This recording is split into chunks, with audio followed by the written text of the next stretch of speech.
Magandang gabi, Philippine Air Force. Alamin natin na magiging lagay at taya ng panahon ngayong gabi at para sa mga susunod na araw. Sa ngayon, wala pa rin tayong namomonitor na low pressure area o sama ng panahon na maaaring makaapekto sa ating bansa.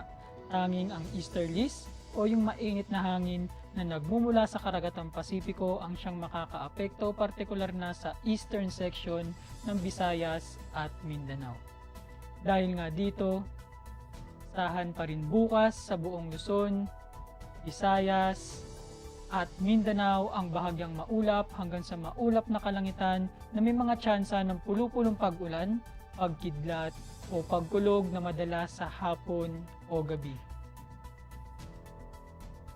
Para naman sa magiging lagay at taya ng panahon sa loob ng 3 araw, simula Miyerkules hanggang Biyernes sa Metro Manila, Cavite, Lipa City,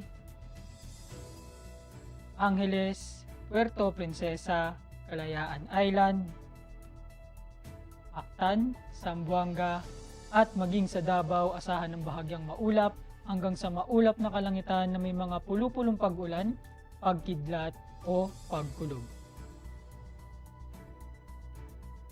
Lulubog ang araw mamayang 6:26 PM at sisikat bukas ng umaga ng 5:27 AM.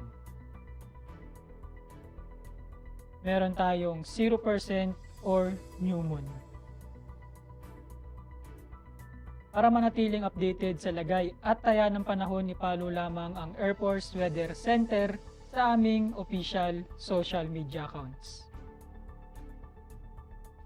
Yun lamang po ang lagay ng panahon ngayong gabi sa ngalan ng aming commanding officer na si Colonel Alvin Jan Cugador, PAP GSC. Ako si Sergeant Antonio Emrilio Jr., Philippine Air Force, Weather Broadcaster ng Air Force Weather Center. Muli, magandang gabi, Philippine Air Force.